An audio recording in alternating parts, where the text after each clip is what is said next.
मित्रांनो, तुम्ही तुमच्या मित्राला किंवा तुम्ही स्वतःही करोडपती किंवा लखपती तर होऊ शकता जर तुमच्याकडे शेती असेल. जरी शेती नसेल, तुमच्या आसपास कोणाच्या कॉन्टॅक्टमध्ये शेती असेल तरी तुम्ही लखपती किंवा करोडपती होऊ शकता. ते कसं मी तुम्हाला सांगतो. मागच्या 2-2.5 महिन्यापासून मी स्वतः शेवगा खाल्लेला नाही किंवा माझ्या घरातच आणलेलं नाही. तुम्हाला आठवतं का तुम्ही लास्ट टाइम शेवगा कधी खाल्लेला आहे का नाही खाल्ला ते तुम्हाला मी सांगतो. मित्रांनो, कॅफेचा भाजीपाला आणण्यासाठी आम्ही आज मार्केटला गेलो होतो. तर त्या ठिकाणी मी शेवग्याचा रेट बघितला. मित्रांनो, 400 ते 500 रुपये किलो शेवगाचा रेट चालू आहे सध्याला. एवढा डेंजर रेट चालू आहे मित्रांनो. का तर इंटरनॅशनल मार्केटमध्ये किंवा आपल्या भारतीय मेडिसिन इंडस्ट्रीमध्ये याचा वापर खूप जास्त व्हायला लागलेला आहे. मित्रांनो, शेवग्याच्या शेंगाचा बेनिफिट तर तुम्हाला माहितीच नसेल. जर माहित नसेल ते स्क्रीनवरती मी तुम्हाला बेनिफिट देतो. हा त्याचा बेनिफिट आहे. आणि त्याचा जो पाला असतो ज्याला मोरिंगा पावडर असं म्हटलं जातं, अमेझॉनवरती तुम्ही त्याचा रेट बघा मित्रांनो. 1000 रुपये किलो सध्याला त्याचा रेट चालू आहे मित्रांनो. म्हणजे शेवग्याची शेंग दुसरा त्याचा पाला हे दोन्हीला मार्केटमध्ये एवढं जास्त डिमांड आहे ना. हे पावडर जर तुम्ही बनवली तर तुम्हाला कुठे विकायचं, ई कॉमर्स वेबसाईटवरती अमेझॉन, फ्लिपकार्ट किंवा मिशो या ठिकाणी या पावडरला तुम्ही विकू शकता मित्रांनो. खूप जास्त डिमांड आहे. तुम्हाला याचा प्रॉफिट देखील होईल. तुम्हाला फक्त चांगल्या याची पॅकेजिंग करायची, पाला तोडायचा आहे, त्याला मस्त सुकवायचे उन्हामध्ये, त्याची पावडर करायची आणि त्याला फक्त पॅक करायचे. काही मोठी प्रोसेस नाही मित्रांनो.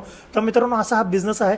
अशा भरपूर शेतकरी ज्यांना अजून माहित नाही शेवग्याचं काय मार्केटमध्ये रेट चालू आहे. जर असं कुठला तुमचा शेतकरी मित्र असेल तर त्याला हा व्हिडिओ टॅग करा आणि करोडपती नाही म्हटलं तरी लखपती बनायला मदत करा. तर अशाच बिझनेस रिलेटेड व्हिडिओ आणि टिप्ससाठी तुमच्या भावाला फॉलो करायला विसरू नका. भेटू आपल्या एका पुन्हा नवीन व्हिडिओमध्ये. तोपर्यंत थँक्यू सो मच.